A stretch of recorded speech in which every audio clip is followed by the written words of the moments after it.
সম্মানিত সুধী, ময়মনসিংহ শহরের প্রাণকেন্দ্র থেকে আমি আপনাদের শুভেচ্ছা জানাচ্ছি। আমরা একটি ভাঙা বাড়ির সামনে দাঁড়িয়ে আছি, যে বাড়িটি গত 2 দিন আগে ভেঙে ফেলা হয়েছে। আপনারা দেখতে পাচ্ছেন এই বাড়িটি ঊনবিংশ শতাব্দীর শেষ দিকে অথবা বিংশ শতাব্দীর শুরুর দিকে নির্মাণ করা হয়। এই বাড়িটি ভাঙাকে কেন্দ্র করে আপনারা দেখছেন সোশ্যাল মিডিয়া থেকে শুরু করে দেশের প্রথম সারির পত্রিকাগুলো একটি নিউজ করেছে, এমনকি দেশের বাইরে থেকেও অনেকগুলো পত্রিকা নিউজ করেছে। ভারতের বিভিন্ন পত্রিকা, বিভিন্ন রাজনৈতিক ব্যক্তিত্ব এটি নিয়ে টুইট করেছে।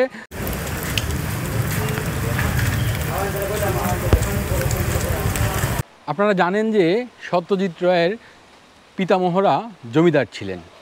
তাদের গ্রামের বাড়ি ছিল কিশোরগঞ্জের কটিয়াদি উপজেলায় মশুয়া গ্রামে। ওইটাকে বলা হতো মশুয়া জমিদার বাড়ি।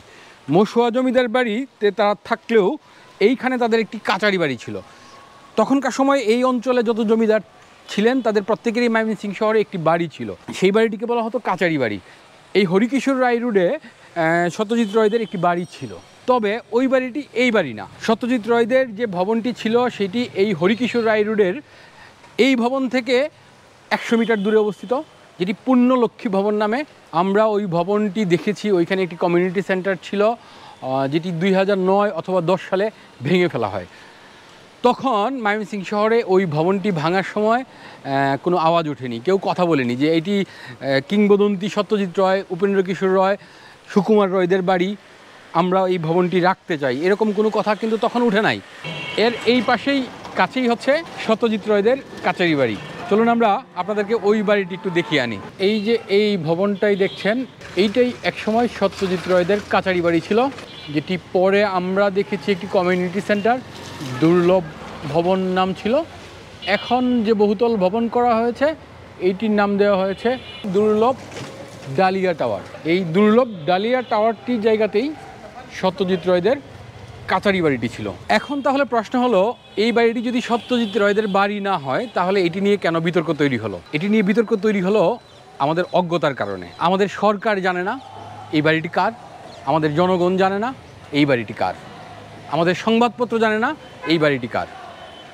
অথচ আমরা কিন্তু এই জিনিসটাকে খুব চমৎকারভাবে হ্যান্ডেল করতে পারতাম। পৃথিবীর সভ্য দেশগুলো প্রত্নতাত্ত্বিক যে স্থাপনা আছে সেই স্থাপনাগুলোকে নিয়ে তাদের একটি মহাপরিকল্পনা থাকে। এই যে ভবনটি দেখছেন, এই ভবনটি যদি ভাঙার আগে এই প্রত্নতাত্ত্বিক গবেষণা করা হতো, এটির প্রত্নতাত্ত্বিক মান নির্ণয় করা হতো, তাহলে আজকে সরকার একটা জবাব দিতে পারতো। আমরা দেখছি সরকারি কর্মকর্তারা কোনো জবাব দিতে পারছে না। এই বাড়িটি কার তারা নিজেরাও জানে না।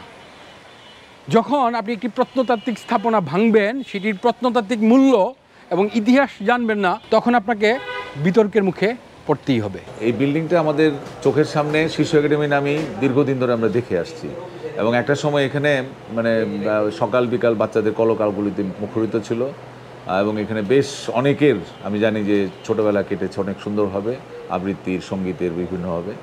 তো এই বাড়িটি নিয়ে হঠাৎ করে যখন এটি পরিত্যক্ত হলো এবং পড়ে থাকলো, শিয়ালের আখড়া হলো, নেশাখোরদের আখড়া হলো, তখন আমরা ভেবেছি যে এই বাড়িটির আসলে কি হবে।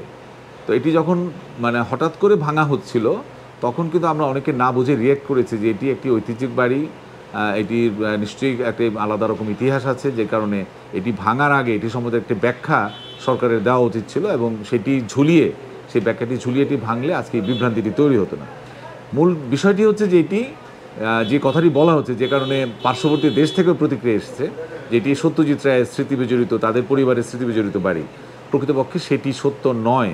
আমাদের এই প্রিয় ময়মনসিংহ শহরে শীর্ষেন্দু মুখোপাধ্যায়দের বাড়ি ছিল, যেটি নগরীর কালীবাড়িতে অবস্থিত। আমি অনেক খুঁজেছি ওই বাড়িটি, কোথাও এটার কোনো সন্ধান করতে পারি নাই। এমনকি শীর্ষেন্দু মুখোপাধ্যায় বাংলাদেশে এসেছিলেন, তিনি নিজেও ওই বাড়িটার কোনো সন্ধান করতে পারেন নাই। আপনারা জানেন শীর্ষেন্দু মুখোপাধ্যায় বলা চলে একটি আত্মজীবনী লিখেছিলেন, যেটিকে উনি উপন্যাস বলছেন। আমরা ধরে নিই এই বইটি তার আত্মজীবনী। বইটির নাম হচ্ছে উজান। এই উজান বইটিতে তিনি তখনকার ময়মনসিংহের সমাজ সভ্যতা নিয়ে লিখেছেন, তার ছেলেবেলা লিখেছেন। আমরা শীর্ষেন্দু মুখোপাধ্যায়ের বাড়িটি কোনো অস্তিত্ব খুঁজে পাইনি, অথচ শীর্ষেন্দু মুখোপাধ্যায়ের পূর্বপুরুষ কিন্তু এই বাড়িটি বিক্রি করে যাননি। এইরকম অনেক উদাহরণ আছে যে আমরা এইগুলোর প্রত্নতাত্ত্বিক মূল্য বুঝি নাই। আমরা বহু স্থাপনা ধ্বংস করে দিয়েছি শুধুমাত্র এটির প্রত্নতাত্ত্বিক মূল্য এবং ইতিহাস সম্পর্কে না জানার কারণে। আমরা যদি আপনাদেরকে একটা জিনিস দেখাই, এই যে আপনারা দেখতে পাচ্ছেন এটা লেখা হচ্ছে SK। বিংশ শতাব্দীর শুরুতে কিংবা ঊনবিংশ শতাব্দীর শেষে যে বাড়িগুলো নির্মাণ করা হয়েছিল সেই বাড়িগুলোতে এই শিলালিপি ছিল ইটের মধ্যে। যেমন গৌরীপুর জমিদার বাড়িতে যখন ব্রজেন্দ্র কিশোর জমিদার বাড়ি তৈরি করেন ওই ইটের মধ্যে লেখা ছিল BK। এই যে বাড়িটি নির্মাণ করেছিলেন এটা হচ্ছে মুক্তাগাছার জমিদার সূর্যকান্তের ছেলে শশীকান্ত আচার্য চৌধুরী। অর্থাৎ আমরা ধারণা করি এই ভবনটি 1900 সালের শুরুর দিকে হয়তো নির্মাণ করা হয়ে থাকতে পারে, অথবা 1800 সালের শেষের দিকে নির্মাণ করা হয়ে থাকতে পারে, যে কারণে SK শশীকান্ত লেখা আছে। এই বাড়িটি ঠিক কার বাড়ি সেটা আমরা জানি না, তবে এইটুকু সত্যি এটা সত্যজিৎ রায়দের বাড়ি না। সত্যজিৎ রায় কিংবা তার পূর্বপুরুষের যে বাড়িটি আছে সেই বাড়িটি সেখানে একটি কমিউনিটি সেন্টার ছিল। এই কমিউনিটি সেন্টারটির নাম ছিল অতিথি কমিউনিটি সেন্টার। সেই অতিথি কমিউনিটি সেন্টারে বিভিন্ন অনুষ্ঠানে যেতাম, তো সেখানে লেখা ছিল দুর্লভ ভবন। এই দুর্লভ ভবনটি এক সময় ছিল পূর্ণলক্ষ্মী ভবন। পূর্ণলক্ষ্মী ভবন মানে এটি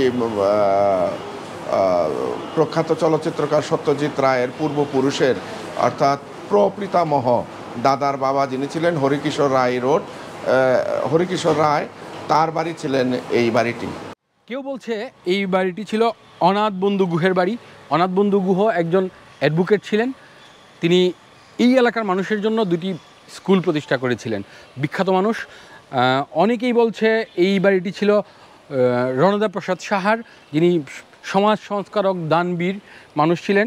1971 সালে যাকে আমরা হারিয়েছি, নিখোঁজ হয়েছিলেন। এরপর 1987 সালে তিনি দেশের সর্বোচ্চ পুরস্কার স্বাধীনতা পুরস্কার পেয়েছিলেন। এই রণদা প্রসাদ সাহার ম্যানেজার থাকতেন। এইটিরও কোনো অথেন্টিক তথ্য নাই, তবু আমরা ধারণা করতে পারছি যে এই বাড়িটি ছিল শশীকান্ত আচার্য চৌধুরীদের কর্মচারী বা তাদের যে কোনো আবাসভূমি। যদিও ভুল তথ্য ছড়িয়ে পড়ার কারণে আমাদের দেশের সুনাম ক্ষুণ্ণ হচ্ছে, তথাপিও এই বিষয়টি আমার জন্য অনেক বেশি আনন্দকর এই অর্থে যে আমরা এই মানুষগুলোকে মনে করার চেষ্টা করছি। এই মানুষগুলোর যে গুরুত্ব ছিল সেটা তো আমরা ভুলে যেতে বসেছিলাম, এরপরেও এই ভাঙাভাঙির মধ্য দিয়ে হলেও আমরা সেটার গুরুত্ব অনুধাবন করতে পারছি যে সত্যজিৎ রায় বাড়ি সংরক্ষণ করা উচিত। আপনারা জেনে অত্যন্ত আনন্দিত হবেন যে সত্যজিৎ রায়ের মশুয়ার যে জমিদার বাড়িটি ছিল সেটি সরকার সংস্কার করেছে। আমি এই নিয়ে একটি ভিডিও করেছিলাম। সত্যজিৎ রায়দের যে মশুয়া জমিদার বাড়ি সেটি একেবারে হুবহু নকশায় ফিরে এসেছে। যে বাড়িটি ধ্বংসস্তূপে পরিণত হয়েছিল ওই বাড়িটির যে সৌন্দর্য, সেই সৌন্দর্য কোনো প্রকার বিকৃতি না ঘটিয়েই সরকার সুন্দর করে সাজিয়েছে। আমরা এখন যে রাস্তাটি দিয়ে হাঁটছি এটার নাম হরিকিশোর রায় রোড।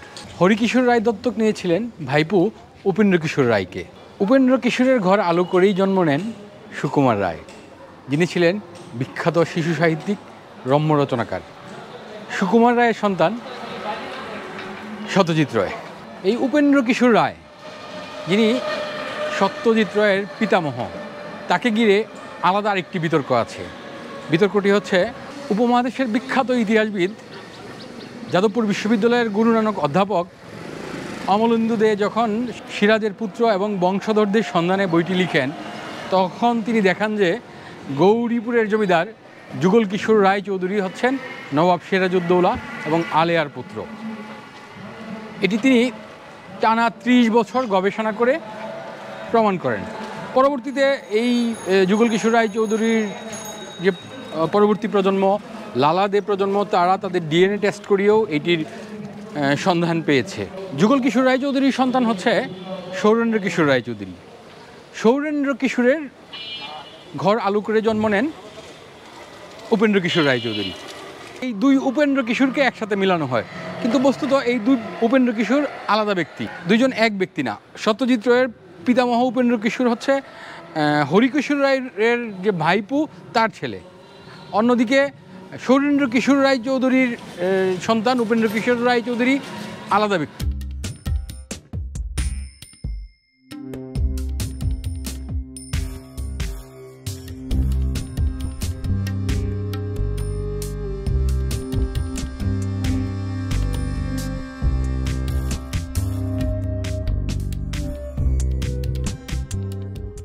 আমরা যখন এই ভবনগুলো ভেঙে ফেলি আমরা হারাই আমাদের জাতির স্মৃতি, গৌরব এবং ভবিষ্যৎ প্রজন্মের জন্য শিক্ষণীয় দলিল। বিশ্বজুড়ে বহু দেশ যেমন পুরাকীর্তি রক্ষা করে, তেমনি আমাদেরও উচিত এই ঐতিহাসিক নিদর্শনগুলোকে সংরক্ষণ করা, কারণ একে হারালে হারাবে আমাদের পরিচয়। কিন্তু দুঃখের বিষয়, এই গুরুত্বপূর্ণ ভবনটিকে এখন ধ্বংস করা হচ্ছে কোনো প্রত্নতাত্ত্বিক জরিপ ছাড়াই, কোনো স্থানীয় ও জাতীয় ঐতিহ্য সংরক্ষণ নীতি উপেক্ষা করে। এর ফলে আমরা শুধু এক পুরনো ভবন হারাচ্ছি না, হারাচ্ছি ইতিহাস, হারাচ্ছি জাতির একটি অমূল্য অংশ। এই ধরনের অবহেলা ভবিষ্যতে আরও ভয়াবহ পরিণতি ডেকে আনতে পারে। সংশ্লিষ্ট কর্তৃপক্ষের কাছে দাবি জানাই, এই ধ্বংস অবিলম্বে বন্ধ করতে হবে। প্রয়োজনীয় প্রত্নতাত্ত্বিক জরিপ ও গবেষণা চালিয়ে ভবনের ঐতিহাসিক গুরুত্ব বিবেচনা করে উপযুক্ত ব্যবস্থা নিতে হবে। চোখ খোলা রাখুন, ইতিহাসকে বাঁচাতে সহযোগিতা করুন। ঐতিহ্য বাঁচলে দেশ বাঁচবে, আমরা বাঁচব। আমাদের এই ছোট্ট ভিডিওটি দেখার জন্য আপনাদের সবার প্রতি অশেষ কৃতজ্ঞতা।